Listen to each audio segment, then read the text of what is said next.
Good morning. I'm Jennifer Shanker, Editor-in-Chief of The Innovator, a global publication about innovation and sustainability. And it is my pleasure to be here this morning to moderate this panel about the quantum tipping point.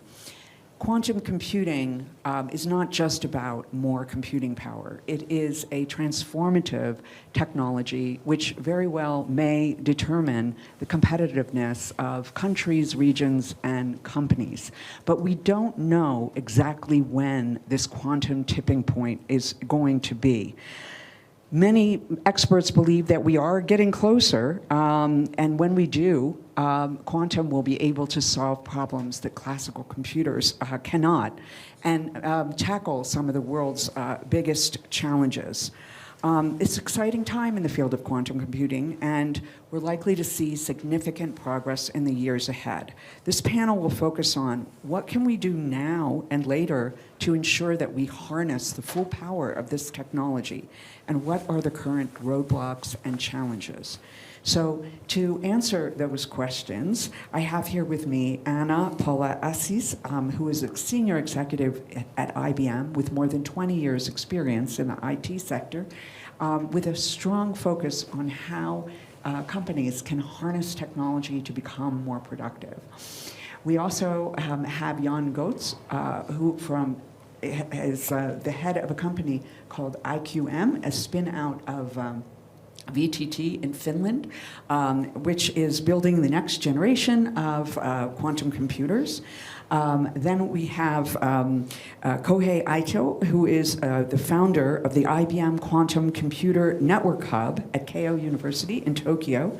And he's been in the sector for some 24 years, and his research focuses on quantum computing, quantum sensing, and quantum physics. And we also have with us Amy Webb, who is a quantitative futurist who builds data-driven models to forecast probable futures.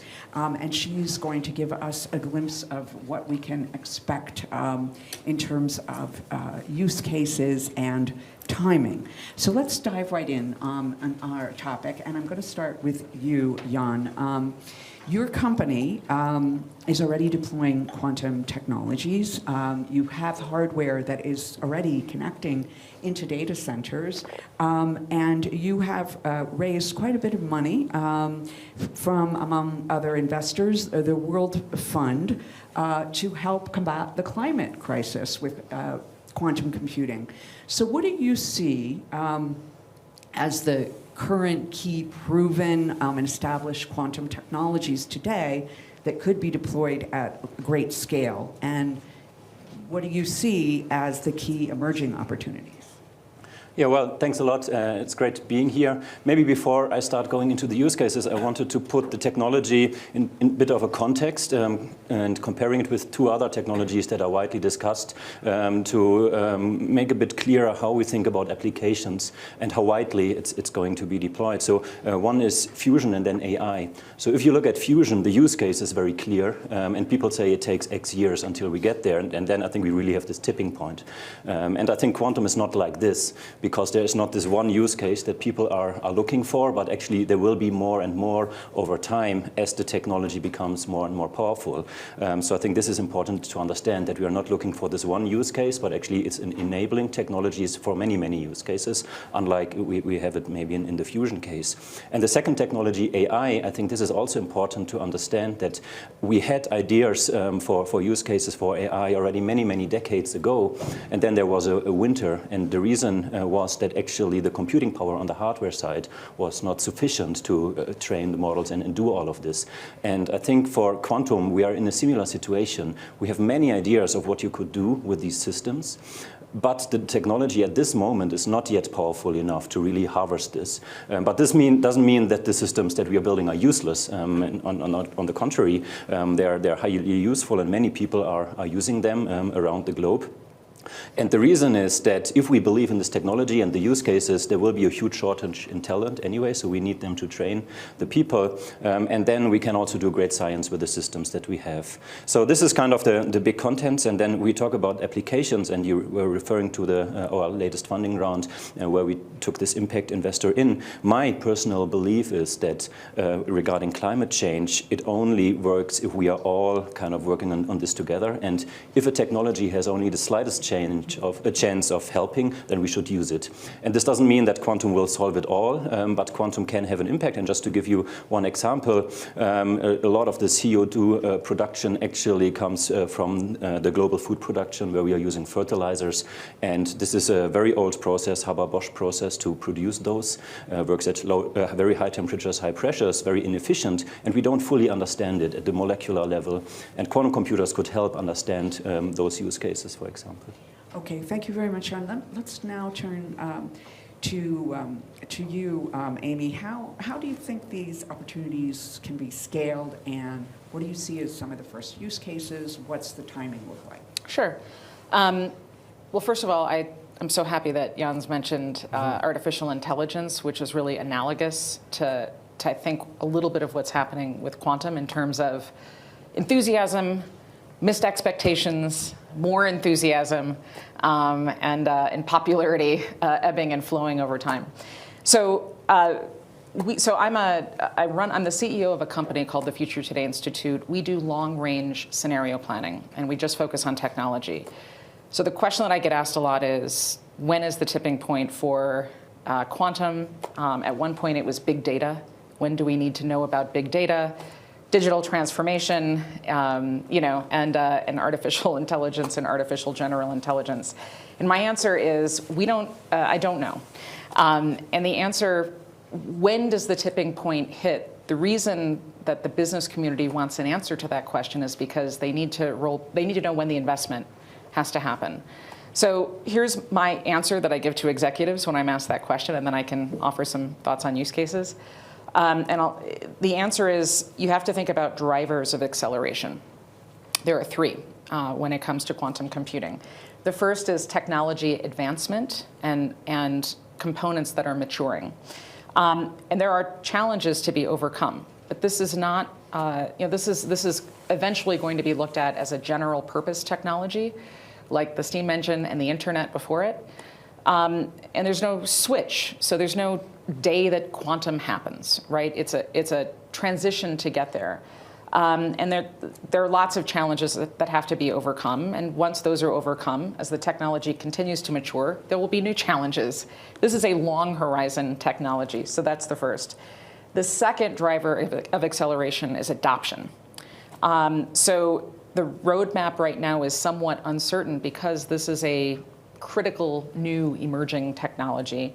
And part of what will drive adoption is it being cost effective. At the moment, supercomputers are still more cost effective than investment in quantum, but again, that will change over time. And the third and most important is commercialization. So it's not enough to have a mature technology, you have to have an ecosystem to support it. And so executives having familiarity with what quantum is at the moment. Again, I think we're at the beginning where people are starting to talk about it, but there's not enough of an understanding inside of among executives, and therefore it doesn't trickle down to the rest of the organization. That will change at some point. The ecosystem that needs to form, and then the talent pool. It's hard. I think that there are clusters of people that are excited about quantum, but at the moment, AI is driving people's decisions about where they're going to be, and also bioengineering. So this third area of really investing in the talent pool will drive commercialization over time. And then you get to tons of use cases. Real-time simulation of cities and being able to make decisions about how city infrastructure moves and works around. Quantum sensing, which I'm sure you'll probably talk a lot about. At some point being able to observe the brain in real time is probably on the horizon. Communications, there are massive problems right now with our undersea cables. and geopolitically, different countries trying to tap into those to observe communications. Quantum communications means potentially not being able to observe those communications in real time, which would be a huge step forward. So my answer is there are lots of positive opportunities and use cases. There are terrifying challenges also. I mean, this great technology can be used for purposes we don't want, but there is no, like, I'm sure everybody's read reports where there's executives or experts saying, this is the year that it happens. My answer is there's no way to predict that. The math doesn't work. So the best quant models that we can use to understand all of this is breaking apart what would drive acceleration. So those three areas that I mentioned are what I pay attention to, and that's what I would recommend everybody think about. Thank you. So Anna, let me turn to you. So IBM is offering cloud access to the most advanced quantum computers that exist today. How can we accelerate the deployment? Yeah. So let me start. I think there were some very good initial comments here that I think it's important for us to understand how we are going to position this technology. So first of all, quantum is not going to substitute the classical computer. And actually, we believe in a hybrid model where we're going to have classical computing, the traditional bits, with AI, neurons, and the qubits of quantum, all these working in an orchestrated way and an integrated way. So the way that we are approaching that is we are looking at, in our roadmap, how you address performance, how you generate value by doing more with less, because the exercise of running circuits of quantum is extremely onerous. So how can you break those tasks in a way that you can accelerate more what is done in the quantum circuits? And finally, adoption that Amy mentioned very well. So when we talk about performance, there are three elements. Scale, so the amount of qubits that you can actually put in a chip processor. And this year, we reached 433 physical qubits in a chip, which is a tremendous advancement. Let's remember that the first quantum computing that we developed in 2016 had 5 qubits. Now we're talking about 433 and getting to 1,000 by the end of this year. Then you have to address the issue of how the qubits behave inside those chips. That's the issue of quality. And we have a metric for that is volume, which is similar to try to compare to classical computing is how many transistors you could put on a chip. It's how we are addressing the problem of volume, because it's really the ability of those qubits that you have in your chip to behave properly according to quantum physics. And then you have to address the topic of speed, right? How many operations you can actually execute in those circuits that we have. So that's the topic of performance. On adoption, as I said before, is really moving from what we call static circuits to dynamic circuits in a way that you can perform more with the circuits that you have installed. And on adoption, we are looking at the ecosystem from multiple aspects. First, creating a network of partners, companies, universities that are thinking about what are the use cases, what are the problems that quantum is going to solve. Then the developers community. So we have a language that we developed called Qiskit to support in the application development of quantum. Today we have more than 450,000 people registered on the platform to access the opportunity to develop those applications. And finally, we have more than 2 million downloads of the code across multiple users.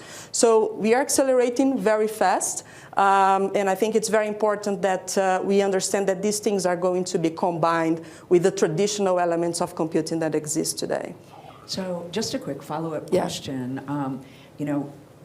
If we are able to harness the full potential of quantum, it could make a tremendous difference to industries like pharmaceutical, where today it takes 13 years to develop a drug, costs several $billion.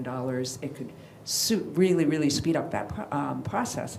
But like almost every other technology, along with opportunities come risks. Right. And so what many people think of when they think of as quantum is the fact that it could break all the encryption that Yes. exists today.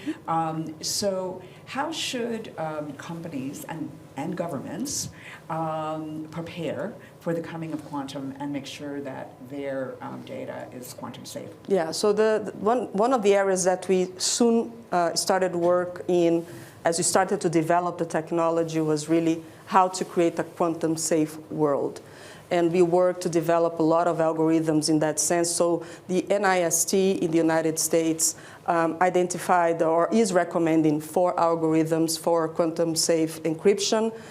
We are providing 3 out of those 4, and we strongly encourage all the companies and governments to start implementing really actions and initiatives to make sure that the data is quantum safe. Thank you. So, Khaled, I want to turn to you now. We've heard about, why quantum should be on everyone's radar, but there is a big issue which Amy also touched on, and that is talent. There's a huge gap. As many as 90% of the positions in quantum couldn't be filled today because we just don't have the trained people. So how do we overcome that? Thank you. So let me tell you a little bit about talent, but also about the roadmaps that we have. So basically, we started using IBM quantum computer since in 2018, 5 years ago, when they first introduced their IBM Q quantum computers on cloud. And the first IBM Q quantum computer we touched could only perform only one step of calculation.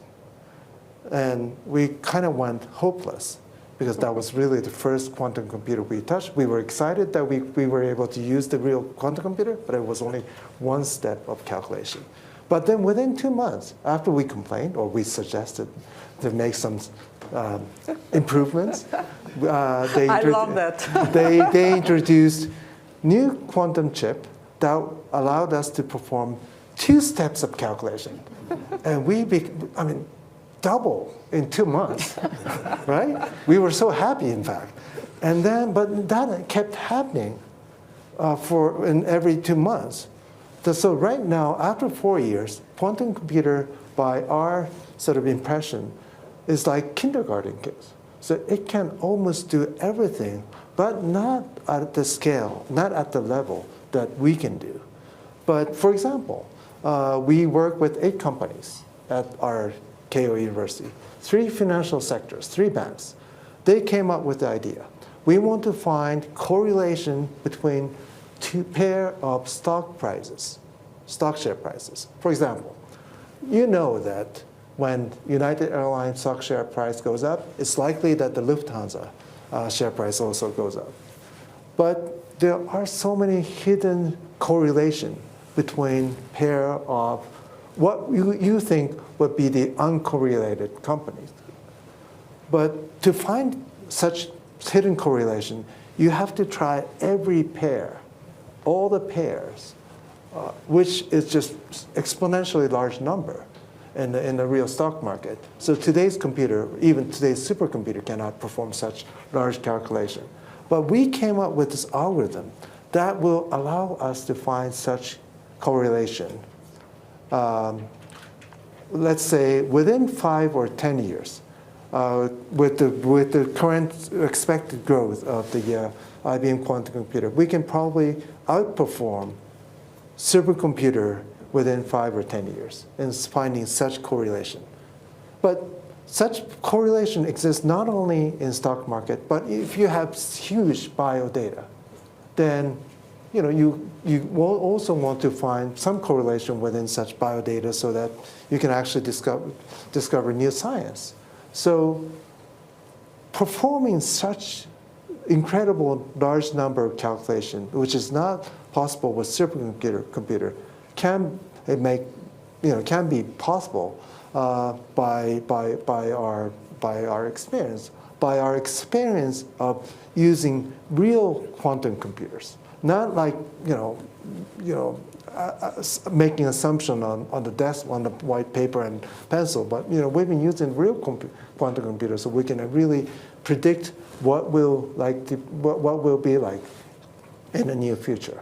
Quantum calculation of, let's say, molecules or chemical reaction, that will be much later, let's say in 20 years or so, or 15 years maybe. But we know that it will be possible, and we are developing algorithms with chemical companies. Also, Sony, Toyota, Hitachi are part of us. And we are developing, let's say, handwriting recognitions. And if two handwritings are looks too similar, then it is impossible to recognize differences. But quantum computing may be able to do that. And so we are developing all sorts of algorithms and preparing for the future that will be made by hardware companies like IQM and also IBM and other many quantum computing companies. Thank Jennifer, you. could I foreground something that I just heard that I think is that you just said? So one of the things that we do is we're constantly looking for clusters and new nodes of signals. Because if we have signals and we can quantify them and they meet certain criteria, that gives us a sense of what's on the horizon. But that still requires a human. Right. We still have to figure out what models to build so that we can explore those white spaces. Part of the promise of quantum at some point is in a large set of, and we use machine learning and people, right, to do that process. But in a large pool of uncorrelated data sets, what patterns emerge, right, is a really, really interesting use case that impacts every single industry and every single business. I think of insurance and underwriting. What's the thing that underwriters are trying to figure out? Risk. We work with them, and part of where they're constrained is they're used to looking at risk in the ways that they're familiar. If you had an ability to see new patterns in places, right, you're going to see future risk. Now, you still have to have an executive in the loop making decisions based on that, but the exploration of white spaces in a powerful, automated way, that's the holy grail for every executive. Quantum, what you're talking about now, you're talking 10 years, 15 years, so it feels like a frontier technology right now, but at some point it won't be. Right? And I think that's the point of this conversation is you got to start thinking about this right now. Yeah, so correlation, I think we can actually outperform quantum today's computer, let's say in 5 or 10 years. But that will be together with supercomputers and other today's computer. I mean, only the part that cannot be performed by to the future supercomputer or future AI will be supplemented by the power of the quantum. So we have been developing lots of interfaces between quantum computer and AI, quantum computer with supercomputer, quantum computer with other systems. Yes. And that's the key, as Anna pointed out. But today, I think it's certainly fair to say that most companies don't have the people in place to be able to really take advantage of this kind of technology. So what kind of training needs to go on? What kind of skill sets will companies need to even begin starting to experiment? Quantum is only a math, applied mathematics, and also computer science. So anyone with computer science or mathematics background can join us. And the key is to use the real quantum computers. So that, and to try to learn how to connect between quantum computer and other computing system. And, just such training, on-the-job training, will make them as quantum-ready people. Okay. Yeah, I just wanted to briefly comment on this because it's obviously very important that you skill the people that want to use it. But we have to also keep in mind that we are building here a completely new industry, a completely new ecosystem. And we are talking a lot about supply chain and shortage of chips. There are CHIPS Acts around the world. And this is also something we have to keep in mind. It's not only about the people who want to use the systems, but we have to skill people who produce them, who keep the whole ecosystem in mind. mind, just to give you 2 examples. So our model is to really bring the systems to computing centers. We have in Finland one system that is actually connected to Europe's largest supercomputer, Lumi, in northern Finland. It's a remote connection, but this way people get to know what does it mean to build such a system, to ship it, to operate it. And in Munich, actually, we will bring one system directly into a supercomputer, so it will be physically integrated. And there's a whole industry around this, people who build then the supercomputers, the conventional supercomputers, and who are kind of figuring out what to do with the quantum computer, where to integrate on the hardware level, on the software level. So it's very important that we educate the skills on the application side, but we need to keep in mind there's also a shortage in the whole semiconductor and computer industry as a whole. So I think this is something we have to keep in mind, that we keep this holistic view on the industry. So I wanted to ask the panel, Anna, you touched on the idea of like a hybrid world. So today we can combine where we are now with quantum with traditional computing and do this kind of experimentation. So I wanted to talk about the kind of experimentation that's going on and how the new collaborations that are being formed. So we are seeing a lot of activity happening in financial services. So looking at simulations, particularly how to make quantum more effective in Monte Carlo simulations, for example. In the industrial sector, for the development of new materials, right? So how you can how you can create and build things that are going to consume less energy, that are going to be lighter, that are going to be more efficient. Combination of molecules to be more advanced in battery development, for example. So when I think about green economy, I think quantum is going to play a very important role in identifying these opportunities of developing actually new technologies and new solutions. What we have been really advising our partners in the network is let the technology, the basic underlying capabilities with the hands of companies like our companies, and really focus on identifying what are the problems that are going to be best addressed by quantum. Because quantum is not going to be for all types of problems, right? Quantum is a very probabilistic type of usage of technology. It's not deterministic. So if you want something that is going to give you a precise answer, that's not quantum. If you want to get a probabilistic approach of scenarios, that is the perfect scenario for quantum. So yesterday I was talking to one of the partners in our network, and he framed it perfectly. We need to start thinking about what is a quantum world, right? Not so much about how the technology is going to work. We're going to leave that to companies that have the competence in that sphere.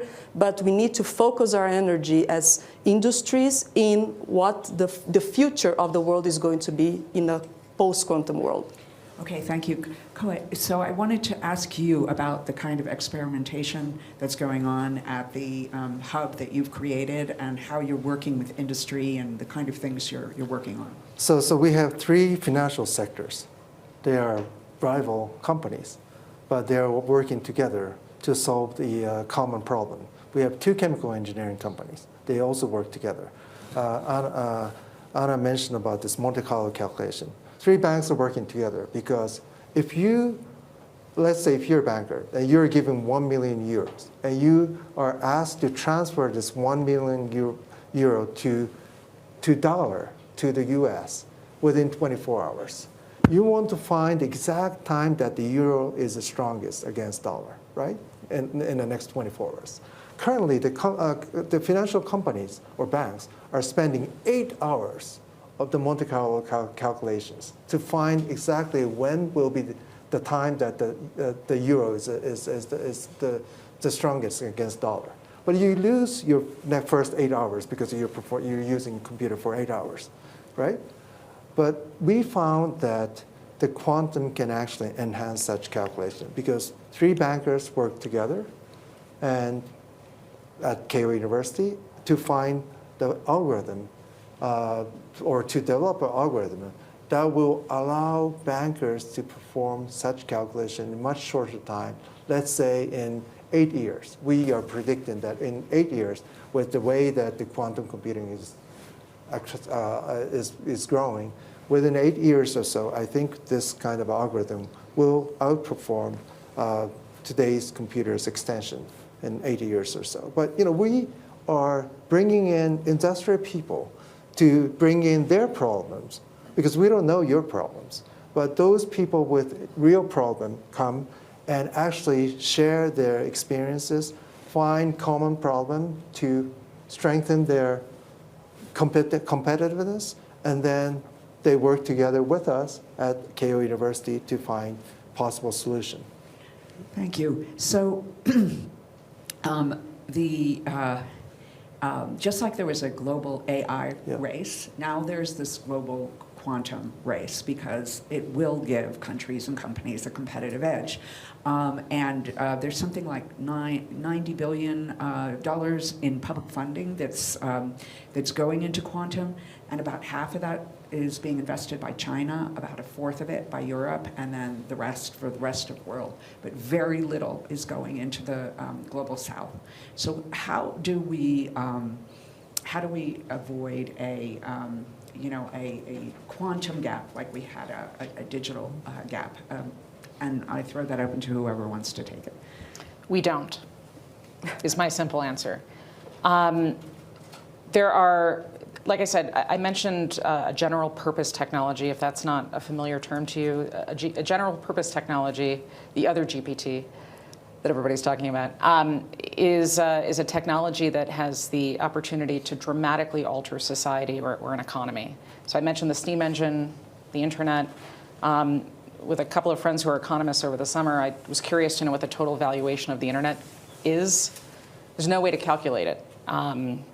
The only way to figure out what the total valuation of the internet is to do it in reverse. So if you turned it off, what is lost?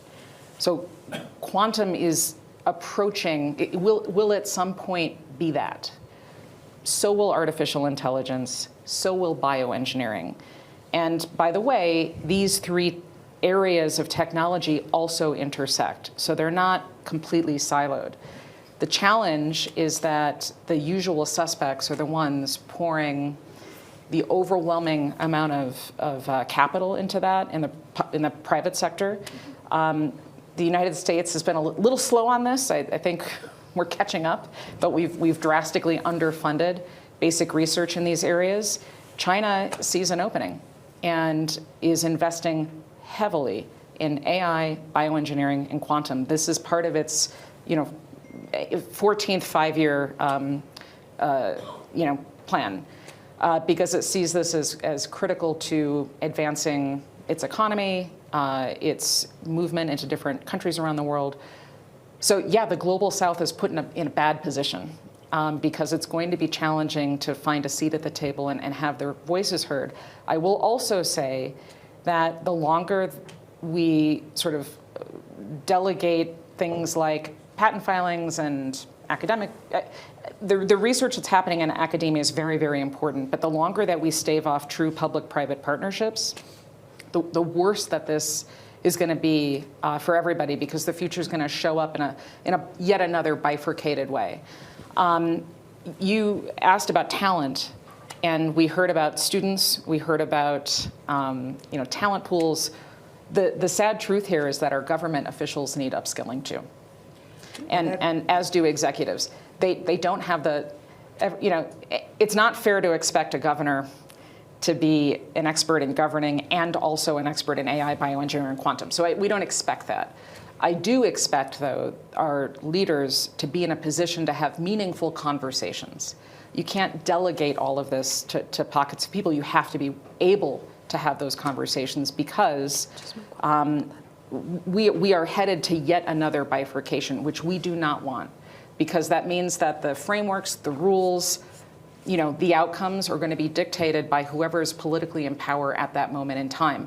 These are not technologies that are going to be here for 10 years and go away. This is going to set the course of human history going forward. So we need collaboration. We need competition, because that drives innovation, but we also need new forms of collaboration. So I think we have to be, as companies in particular, very intentional, right? So our approach, as we are combining with universities, educational institutes, is really looking at the underrepresented communities in today's technology, right? So we are really looking at universities that are targeted at the Black community, for example, in the United States. So I think we have the opportunity now, as this new technology is emerging, to try to correct some of the things that we have done wrong in the past, and we have to be intentional about that.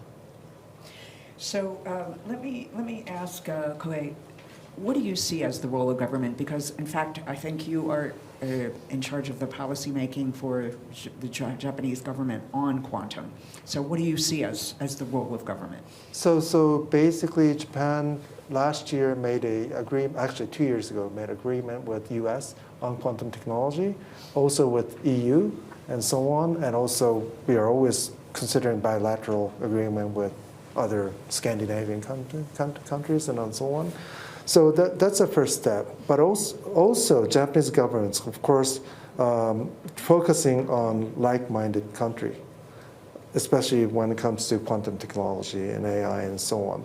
So that's something that I need to discuss more with the government, because exchange of students is very important. But at the same time, IBM Quantum is actually designated as a limited, there's a strong limitation by U.S. law on IBM Quantum computer itself. So we have to follow such protocol as well. So, we have to always find the best sort of optimize point to realize advancement on the technology, but at the same time, democratization of such technology. Thanks. Jan, I'm going to turn to you because you are in a group that an innovation group that advises the EU. I mean, do they understand the importance of this? And what's your view on the need for public-private collaboration? Yeah, indeed. So I'm part of the board of the European Innovation Council, which works very closely with the Commission on such kind of topics. And I'm very positive because there is, I think, a lot of awareness meanwhile, especially in the Commission, about new technologies and the importance of it. And I think there is a strong drive to really change the situation so that actually we are becoming more aware and also more prepared, more resilient for the future. And in this sense, I have the feeling that actually from a European perspective, we are quite well prepared. Just to give you an example, with the EIC, I think they're investing 2 billion every year in new technology, disruptive startups, and they're focusing specifically on those kind of technologies that we are discussing here. So I think there has been a change in awareness for certain policymakers, also when it comes to chips and supply shortage. So I think they're rethinking the approach, which I think is a very positive signal. And the whole kind of collaborative approach as well. So I think this is what we're discussing here, how to engage universities, governments, companies. I think this has come to the mind of the leaders of Europe, at least in Brussels, I would say. Super. So I want to open up to some questions from the floor. Do we have? Yes. My company is investing in. Oh, please, can you just stand up and identify yourself? Okay. I'm the chairman of DESA Group, which is one of the largest natural gas company. And I'm very interested in the energy efficiency. And when I heard that 20% of electricity in California is used for supercomputer.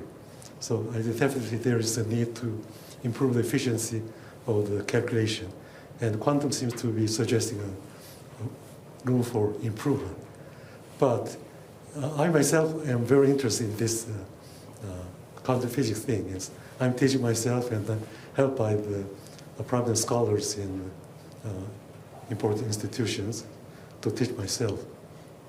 But during the course of my endeavor, I found that quantum physics is already more than 100 years old discipline, and all of a sudden there's another renaissance, fever of quantum physics, and it seems to me that that's because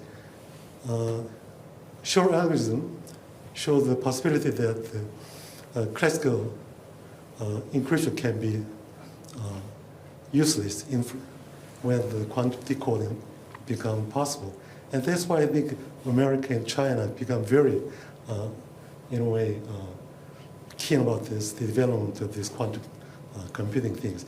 Other peaceful use is also possible, I think, but it's just my impression is that quantum encryption and decoding is the main hidden agenda in all this development.